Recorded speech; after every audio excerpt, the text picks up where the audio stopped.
Hello, guys. Welcome back to the Wumi Bello Show. Happy New Year and all the bits. It is our first episode of the year, and I just knew that I needed to start this year off with a solo episode. We're going to be having so many more solo episodes this year anyway, so just so you know, and everybody is ready. I've just come back from Lagos not long ago, and it was a very interesting trip. It was a trip that had it was a very heavy trip on my heart, and it's something that's been sitting with me for a long time. I find that every time I go to Lagos, there's there's something in the air that I'm unable to explain. There's a feeling that I get that I've never really been able to really explain properly. But on this particular trip, my ability to explain it just felt clearer. I just felt like I really understood exactly what it is that is doing me. And that is what we're going to get into in this episode today. So today isn't necessarily about Lagos specifically, but more so about comfort and what comfort tends to do to a lot of us.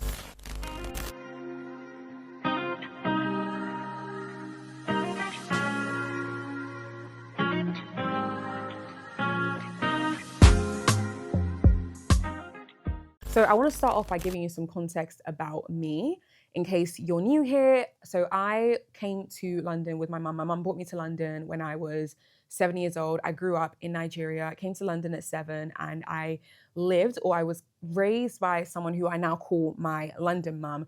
The whole story and everything that story comes with is for a whole separate episode, but I just want to let you know about, a little bit about my background.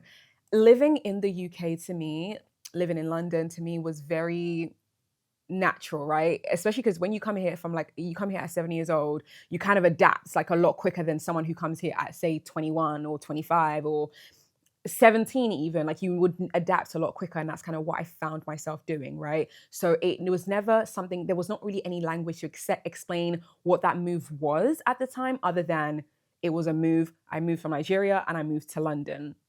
And throughout the years, I guess the understanding of exactly like what that move meant or how big of a privilege that move was and is now in my adult life like something that I'm able to look at and recognize and be like, you know what, it wasn't just a move, you know what I mean? Like it wasn't just a move. This is a massive privilege. So yeah, I think in my adult life, I've definitely been able to like understand it as a lot deeper or a lot like bigger than it just being that, you came, just my life. Like it's not everybody that has the opportunity or has the access and it's also not something that I gained because I did this or I did that. It's very much a privilege is the main point that I want us all to kind of understand and like sit with for a second. So let's go back to what I was saying earlier about every time I go to Lagos and what it feels like, and this sheer feeling, just very real feeling of feeling unsettled being there, feeling like I remember one of the first times when I got to Lagos and the first time I went back after leaving, and I think I was maybe 20 years old. I think I was about 20, maybe 21, maybe 21. But I remember getting there and just thinking, okay, it feels like I belong here, obviously. It feels like I recognize things. I feel familiar, but there's an unsettlement like in my spirit that I wasn't really able to properly vocalize. And that's something that I felt every single time I went there. Even when I went there for celebrations, like I remember 3 years ago when I went there for Monica's wedding, my friend's wedding, and it was like a moment of joy and all the bits, but there was still this sense of like unsettlement that I felt. And I remember there was like one time when I went, and that feeling of unsettlement sat with me and it pushed me to like feel like I needed to do something. And I remember I initially went there what did I go there for? I went out with my friends, or I went there with Monica again. I went there, I think this is like my second time going there. And after a little while, I was like, guys, I actually need to detach. Like I need to go elsewhere. Like I need to go to where I was raised. I need to go see some stuff. I need to go feel some stuff. Like I need to deal with this unsettlement that I'm feeling. This is again the second time I went. And I remember I connected with my brothers, and they ended up taking me to where I was actually raised, just because I really felt like I needed to feel and see things. So I remember going there, seeing where I was raised, all the bits, and like that felt a bit better. I was like, hey, it feels good to kind of feel this sense of like grounding and kind of really know and see from like an adult lens like the reality of where I'm coming from. And I remember that trip being so amazing for me, but still at that point it was very much like performance led. Like I was like, okay, I've seen the roughness, I've seen the reality of like my upbringing and all the bits, and now I need to go and go into savior mode and go into fixing and go into giving. Like it was, I just felt like I needed to do things. And I remember at that time, me and my brother, he kind of like helped me in figuring out like a way that I could give back and whatever else. And we did that. But I still knew that there was still an inability to explain what it is that I was doing and why. Like, yes, you could be like, oh yeah, she's just giving back because, yeah, this is her home. But still at that point, there wasn't really much. I guess I was still growing in my adulthood, right? So there was still not really much, I wasn't very clear in my understanding of what I was doing and why. And that feeling just stayed with me. So that's the second time, then the third time that I went, then the fourth time I went. And I guess this is now the fifth time that I went. And it just felt like this time, it felt like something was like removed off my eyes where I was able to just give language to what it is that I've been feeling or what this like unsettlement is that I've kind of been dealing with every time that I've been there. So let's break down some of the things that I saw and where it led me. So I was in Lagos this time around for work. Specifically, I was shooting for a brand, like a clothing brand that I'd worked with, like from when I was in London, but they are actually in Nigeria. Anyway, the point is that I was in very, very, very close proximity with workers in a way that I've not really been before. So in previous times when I've been in Lagos, it's been for vibes or a wedding or this, you know what I mean? There's always been like stuff to do. So I've not really had to be in close proximity with people who live in Nigeria, whose day-to-day life is this lifestyle, is the work that they're doing. But I think what being in such close proximity with these people, it really just allowed me to widen my eyes and see people from a little bit of a different perspective. It's not even a little bit, it's quite a big difference in perspective, because I noticed that the staff that I was around were just unable to really see themselves as human. It's going to sound insane that I'm saying that in the way that I'm saying it, but let's break it down. You could just tell from the posture, from the lack of like eye contact, from the inability to like say something, there was just a lot of like shrinking that was going on, that I like, it was everywhere. It was every stuff. It was like if I was changing and this staff needed to do this for me, or I needed to get this, it was constant like shrinking from people because they perceive you, or they perceive the bosses and like whoever. More so, let me speak for myself. Like they perceive you as like someone who is better, or someone who is of like a higher caliber, or whatever. And fine, you can think that somebody is of a higher caliber and you want to respect them or whatever, but just the sheer understanding that like you're human in the same way that I'm human. So just from like a human identity, like POV, what are we like, this level of shrinking should not happen anywhere. It's kind of like the thoughts that I was having with myself, where I was like, oh, I don't like that, like you're unable to feel completely comfortable with like looking me directly, or like you're kind of like, oh, you're just not really being sane, like you're just not really being yourself. And I get it, obviously in a work environment you're not called to come and be yourself, and you are working, and I get that from their perspective. But in the way that it was being done, you can tell that there was like a lack of real clear understanding and grasp of identity. Like when you know that you are worthy, when you know that you are where you belong, when you know that you are just who you are, just a human on the simplest of levels, you wouldn't need to be unable to like look someone directly in the eye, unable to not shrink yourself, unable to not, there's just a posture that was undeniable. And in experiencing that posture every day, because I was shooting back to back, I was shooting 5 days in a row, I was asking everyone around me questions like I was like, is this how everybody is? Like, why is this? And a lot of the responses that I was getting back from everyone that I was speaking to was that, this opportunity, like working in this store and doing what they're doing, is something that it's not, I don't want to say privilege, but I guess for lack of a better word, we can call it that. It's not something that it's not everybody that has the opportunity. Like it might be that their cousins are selling on the streets, or are doing this, or are doing that, but for them, like, this is a great opportunity, and they just see you as they see you, they see us, they see this opportunity as something that they almost like have to hold on to, or treat it very delicately.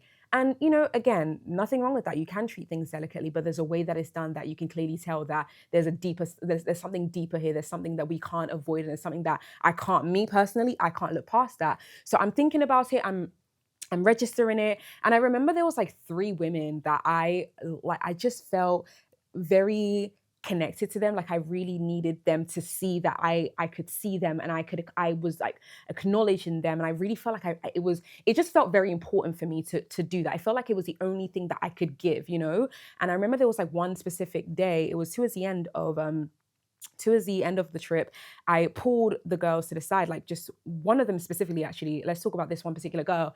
And I said to her, because I noticed just how talented she is in what she was doing. And I could tell that she has an eye for fashion and she's probably going to go into it at some point in her life. Like, thankfully, like, thank God, God willing, all the bits. But I pulled her to the side and I was just like, babe, can I just let you know that you are incredible? Can I let you know that you are amazing at what you're doing? Can you sit and understand that you are going places for as long as you work hard, you believe in yourself, you show up, you're confident, you hold your posture, like, really pouring into her, really allowing her to see herself in a way that I could see her, in a way that I noticed that, like I said, with a lot of the people that were there, don't really like see themselves.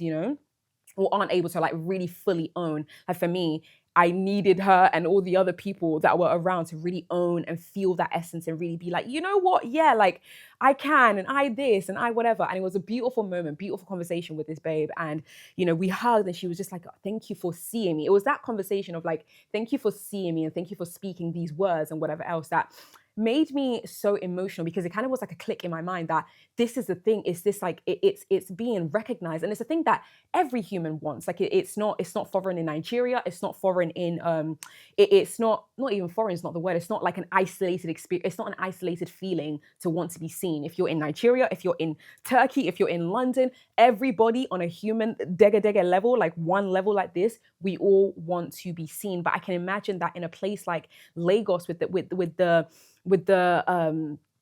that lifestyle, with some of the lifestyle that a majority of people experience, it's not, you don't feel that in when you're working in, when you're like kind of like at the bottom level, you're not like, who's going to really pay attention and make you feel seen? You know what I mean? So I want to talk about the other side, because this isn't supposed to be a conversation where, I'm now like, oh my gosh, like all the people in Lagos who have money, all the people in Nigeria who have money are cruel or are this. And I saw, rich people being abusive, or like it was none of that. Not with the people that I was working with anyway. But I don't want to lie and sit here and, act as if there's not a hierarchy thing that is very clear, very distinct, a wealth hierarchy that is very clear, very distinct in Lagos. It is not a joke. It is very much in front of you. It is very much undeniable. You don't move without recognizing that hierarchy is there. It's like the wealthy people recognize it. And so because they recognize it, they move accordingly. They are in their own bubble. They kind of, everything else that is happening, everything else that I personally am like, this is wild, is normal to them. Like, this is just part of the culture. This is just part of the life. They're just doing this. You know what I mean? Like that, it was normal to, it's a normal thing. And I guess in a country or in a culture like Nigeria, and in most places in the world, money speaks, right? If you've got money, it automatically means if you've got power. But let's just look at the very polarizing, like opposite sides of the spectrum of things that, we're seeing here, right? And so as I'm taking all of this in, it's just making me look at myself. Like the biggest thing it's making me do is just look at myself and think that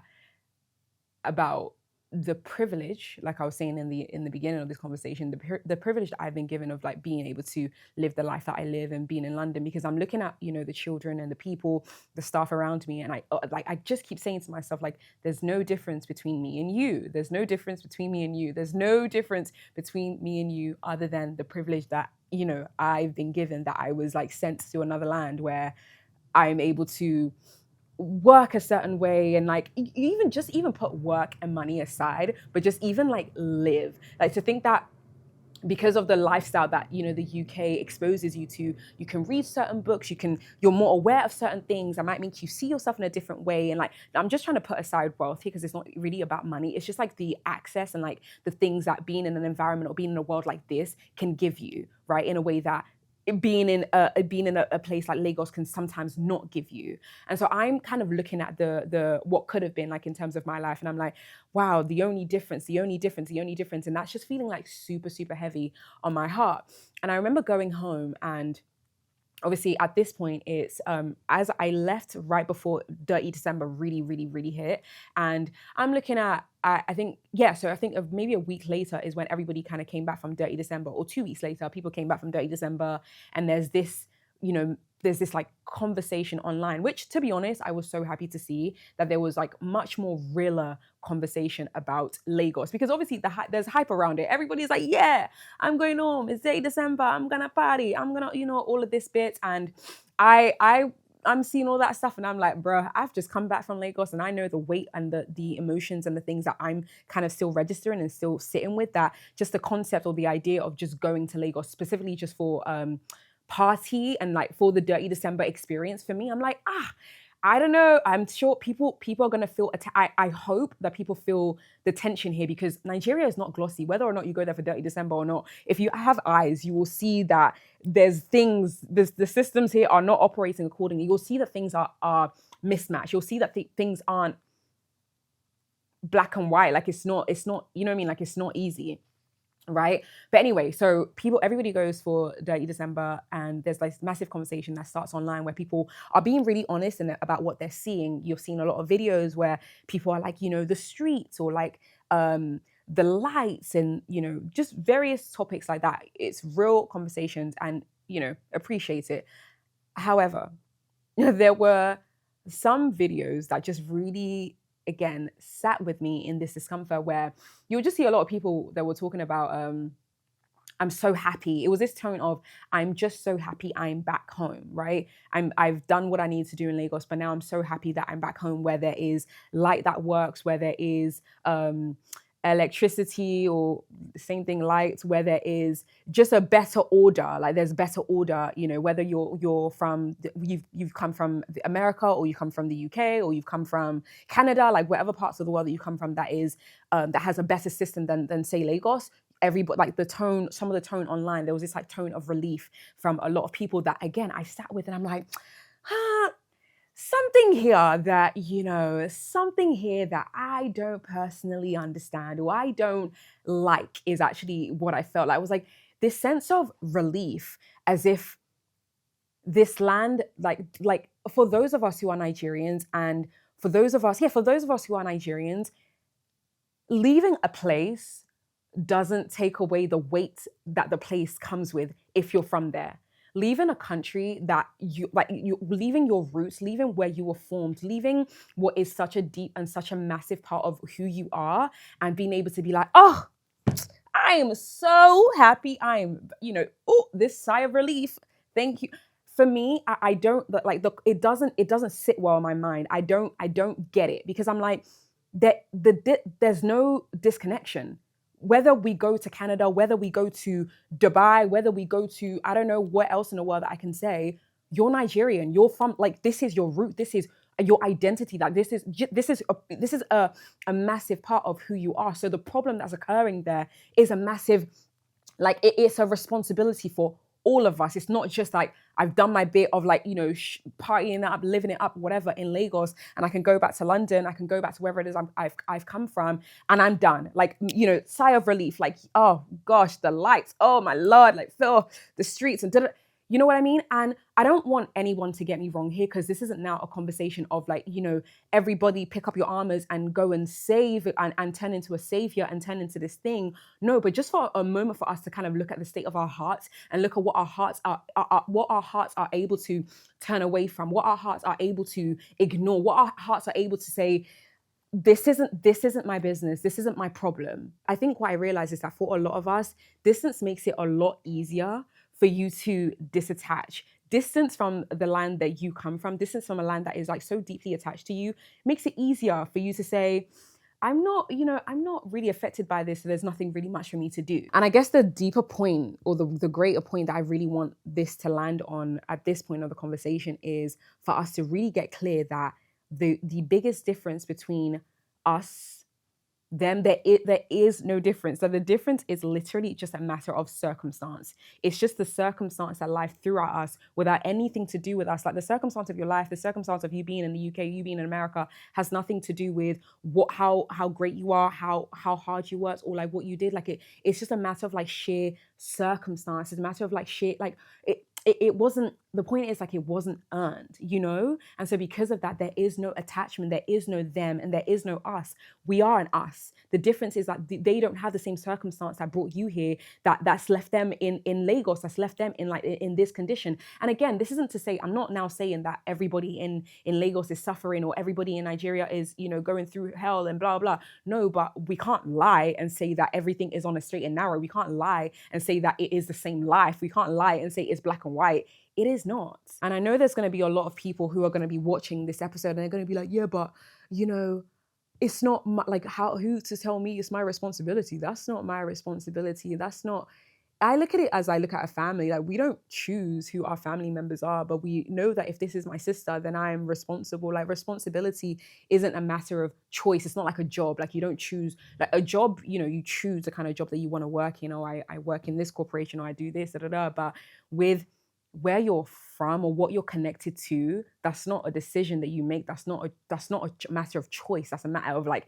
it's available. What is a choice is what you do with that. But the actual connection is undeniable. Then the actual connection is there. Like, you can't deny that the fact that you're connected to, we cannot deny the fact that we're connected to, you know, the lands that we're from.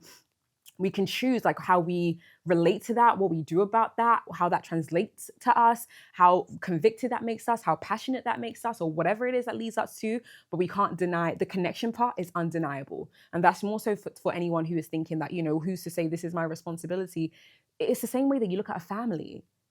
Like the connection is there. Like the connection is undeniable. What you do with that is absolutely your choice, but the connection is undeniable. So just to land on, you know, the truth of this particular moment, is just that leaving a place doesn't erase the responsibility that comes with the place. It doesn't. And I felt like when I was watching a lot of these videos and a lot of these think pieces on TikTok, on Instagram, on Twitter, there was a lot of that. There was a lot of, and the thing is, like, I don't think every people were doing it intentionally. I don't think any of us like do any of these things intentionally. But I think there's a lot of time where we don't sit to kind of like register or like examine the state of our hearts. But I think it's in these moments that kind of exposes exactly where our hearts are at, or where our hearts are at. Because guys, if we really like dumb it down and think about it, to say that you've left a place and you're like, oh, bye, I'm out, and you know, I found like I'm back in my comfortable land, knowing that this could have, like, that comfortable land really could be where you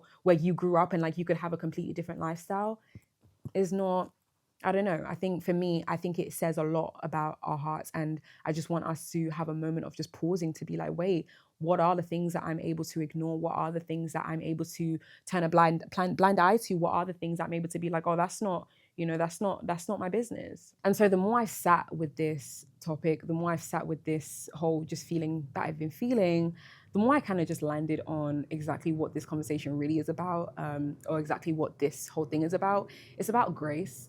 It's about us being able to come to a place where we're able to recognize that the biggest reason that a majority of us are, you know, not living a certain life, or living a certain life, is a matter of grace.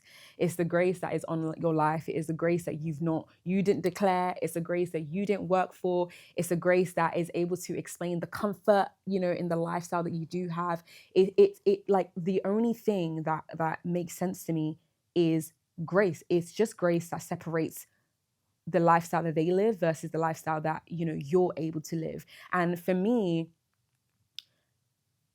that difference, or that grace, or that opportunity, that circumstance, to me, I'm like, should only allow our eyes to be open to what is expected of us, and not necessarily like us. It shouldn't be the thing that allows us to close our eyes and turn a blind eye to things, but rather for it to be a matter of, wait, I've been given something, and that this thing that I've been given should shape something inside of me. This thing that I've been given should wake me up in a certain way. This thing that I've been given should make me look at things with a little bit of a different eyes, because you have the opportunity to have a bit of a different eye, because you don't have to wake up with the same struggles. You don't have to wake up with the same with the same day-to-day problems. Like, you don't have that. And so because of the little room or the space that we have, because of that grace over our eyes, to me, it should be it's something that we need to be able to sit with and know that there's a responsibility that comes with this grace. What I want to make clear is that, this isn't a conversation that's supposed to make anybody feel like they're being I'm not guilt tripping anybody. This isn't a conversation about guilt. It's not a conversation about, hey, everybody wake up and let's start saving the world. It's not about trying to fix things like immediately. Like I said, when I went to Lagos, that second time, and I felt all the things I felt, and I went back to where I was raised, and like seeing that environment, and it turned me into action mode again. Like that was like from a place of like performance, not to impress anybody or do whatever, but there was not really enough understanding and like there was not really enough clarity for me to like move in the way I was moving, which is why I wasn't able to sustain it. I did it. I like literally went back, did some stuff in schools, and then didn't continue it, even though I was like, yeah, I'm starting a foundation. There wasn't enough root, and there wasn't enough weight. There wasn't enough depth and understanding and conviction and clarity. All these words, there wasn't enough anything for me to really be able to have the backbone to, push forward and do that. So I say that to make emphasis on the fact that this isn't about guilting anybody and saying to everybody like, get up and go and give stuff out and do this and do that, but more so a moment for the heart, but also a moment for us to just like recognize that things need to change. Number one, from a heart standpoint, where you're able to identify that we all have a shared responsibility for something in this world, for our family, for our loved ones, that our lives aren't just for us to live for ourselves and cater to ourselves, but rather for us to, there needs to be an element of giving back. And for me, I'm like, our homes, where we came from, our roots, our identity, like the core ground that that raised us, that shaped a lot of us, it needs to be the center point, or it needs to be one of the center points as to where we know that we need to give back to or support. And the thing is, the support and the giving back and the acknowledgement and the what I'm referring to, it doesn't need to be this huge, magnifying, massive thing. Like, it doesn't need to be that. It could just be the simplest act of like, when you go to Nigeria, you go with the understanding, or you go to Ghana, or you go to any parts of the world that you're from, you go with the understanding that there is a responsibility here. You go with the understanding that I need to have my eyes open. We go with the understanding of like, my heart needs to be open to as the people that I'm experiencing, whether it's through words, whether it's through I don't know, whether it's through just giving the gift that you've been given, whether it's through you actually do want to give something and you see someone doing something, you're like, oh, let me lend a hand here. Whether it's that you see someone and you're like, hey, carry on, that you're doing amazing. Like, just knowing that, like, going there with a heart posture that's ready to serve, that is ready to like give a part of you to some extent. Because the thing is, no one's saying that don't go to Nigeria and don't go and party and don't go and enjoy. Like, enjoyment and responsibility can coexist and should coexist. There's no reason that you can't go to Nigeria and have a great time. It's Lagos. Like, people, like, it's the best energy. Everybody is so fun. Like, it's well, not everybody is so fun, but you get the gist. Like, it's fun. Like, it has its elements. Like, the nightlife there, for a lot of people, is fun, and there's no harm in that. No one's saying don't do all of that, but to go there with only that leading, with that being the only thing at the forefront of your mind, to me, there's a problem there. And there's a reason to like sit with yourself there and be like, oh wait, there has to be a layer, even if it's just little by little. There has to be a layer.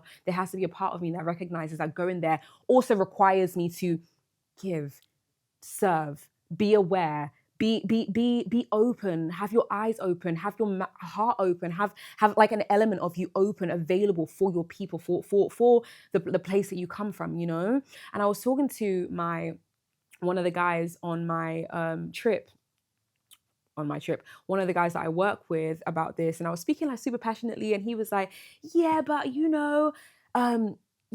it's not that it's not that deep, but he was like, but this is just the way it is. There's nothing that our generation can do. There's nothing that we can really do to solve the actual core problems, to solve the things that's going on in Nigeria, to solve the things that's going on in Congo, in like all the various, places that we come from. And to me, I had to stop him, because I was like, this is the problem. Because if the conclusion from the vast majority of people, from the vast majority of us, if the conclusion is that there's nothing for us to do, no movement is going to happen. Change doesn't start with one person making like one massive move or whatever, but change starts from small collective people deciding that their heart posture or their mind or their mind is simply going to change and look at things from a little bit of a different perspective.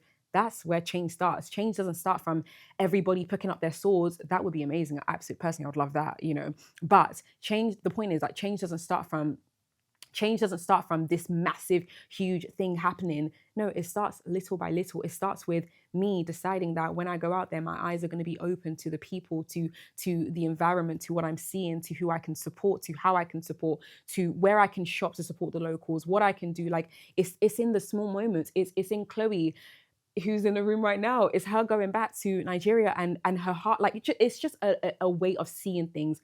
That's where real change began, because who knows, somebody might watch this episode and be like, hey Wumi, like I have this idea based on your episode, let's go do this, or like I want to share this gift or whatever. You never know, but it doesn't start from us concluding and getting to the point where we're like, it's just the way it is, man. Like Nigeria is just the way it is. There's nothing we can do. That's a lie. And that's a lie that keeps us not moving. That's a lie that keeps things the same. That's a lie that doesn't allow us to evolve. That's a lie that doesn't allow us to become active. That's a lie that doesn't allow us to become people who are doers. That's a lie that allows us to stay the same and just live in our comfort, in our comfort. And to me, I'm like, in this type of year that we're going into, I don't want to live a life where I'm only self-serving and I'm not unable to kind of look at things from a different standpoint and look at the rest of the world and look at the way that I'm serving. It's not good enough. So yeah, I think for me, I just to round up the conversation, I feel like I've kind of gone on a little bit of a rant at the end of that, but I feel like it's very important for us to have our eyes open, to have our hearts open. I was speaking to another person on my team actually, where I was saying that, even if you know that your gifts, like somebody's gifts might be that your ability to speak, right? Or your gift might be your ability to architecture is what comes to mind, right? You can build, for the simple fact that you've got this gift, that you can use that gift to serve your people. You can use that gift in some way, shape, or form. But I'm putting the two gifts together because they're quite different, right? So you can have a gift of like just being able to like speak life into people, and that's your gift. That gift at the level, it might be on level 1. That gift at level 1 is good enough. Is good enough to start something. Is good enough that something that your small gift of just being able to say, hey, I see you, babe. Like you're doing amazing. Hey, you're in a cab. You're in Lagos, in Ghana, in wherever you're from. You're in the back of a cab and you're just saying to the cab driver, hey, like, whatever your dreams are, like you're able to like, if that's your gift, cool. If your gift is the ability to make thousands and thousands of pounds and whatever, and your gift is that you just like to give and you want to do that, then cool. But at the core of it, just being able to like sit and be like, what is my gift? Your gift is in architecture, your gift is in drawing, your gift is in whatever, and you have the ability to like give that gift away in some way, shape, or form, or as little or as big, is enough. Is where evolution starts, is where we're able to like really cause a shift, is where we're really able to make a difference. So that is it. That is the essence of this episode. I think coming back has just really changed it's really allowed me to understand that the discomfort I was feeling about Lagos was more so wrapped around the understanding that I can't just go back to like the place that I'm from and not know that I have a responsibility here. But I didn't have the language to really understand that, or the language to explain that or clarify that in my mind. And so I just wanted to bring this episode to you to hopefully evoke some sort of feeling out of you, to allow all of us to know that we have a collective, we have a shared, oh, what is the word I'm looking for? We have a shared sense of responsibility for the places that we come from. And that is it. So yeah, I hope this episode allows you to look at your hearts, look at your mind, look at the decisions that, you've been making, we've all been making, myself included, like, and just see how we can do things better.